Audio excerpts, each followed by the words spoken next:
keenya Dr. Ali Birraa si jaalanna ilmaan kee abbaa keenya Lili Birraa si jaalanna ilmaan kee ayyoo keenya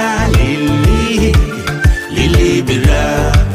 si jaalanna ilmaan kee ayyoo keenya Sikareen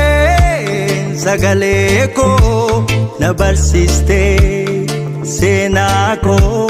suumanaaf fakkeenyi koo badhaasa keenya ati abbaa koo Gurraan bariitee sirbisaa kan dura Alii Maamma Muusaa jedhamee Alii Birraa Gurraan bariitee sirbisaa kan dura Alii Maamma Muusaa jedhamee Alii Birraa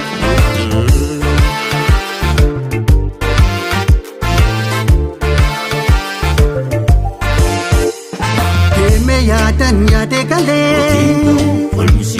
Oolmaan kan kee jecha jaalee Akkasiidhaaf akkoo qabdu Dukkana mootee taateedhu Kiilolee si tufaa'ee Miidhagdee si tukaa'ee Afaan faaya muuziqaa Mirga falmataa haqaa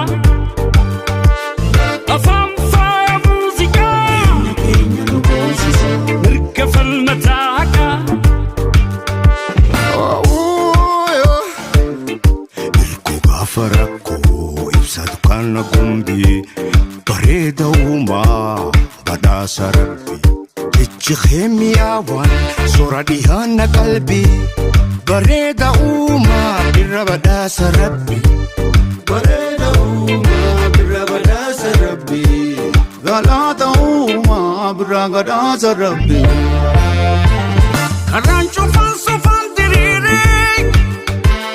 Siin mudhatee argatte hiiree Dhugaa keenya sinuuf himeeree Karaa keenya sirraan diriiree Karaa abbaaftee keessa deemnaa Galma dhugaa addaatti teenyaa Galma dhugaa addaatti teenyaa Jireenya keeti keessi keenya Dr. Ali Birraa si jaalanna ilmaan kee abbaa keenya Dr. Ali Birraa si jaalanna ilmaan kee abbaa keenya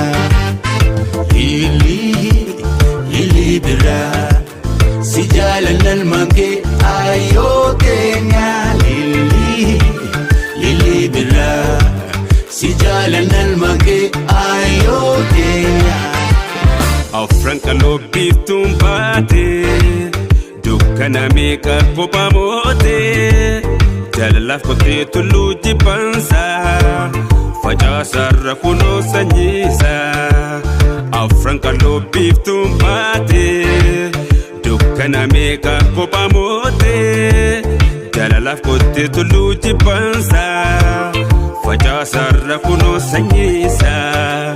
Gurraan bariitee sirbisaa kan dura Alii Maamma Muusaa jedhamee Alii Birraa Gurraan bariitee sirbisaa kan dura Alii Maamma Muusaa jedhamee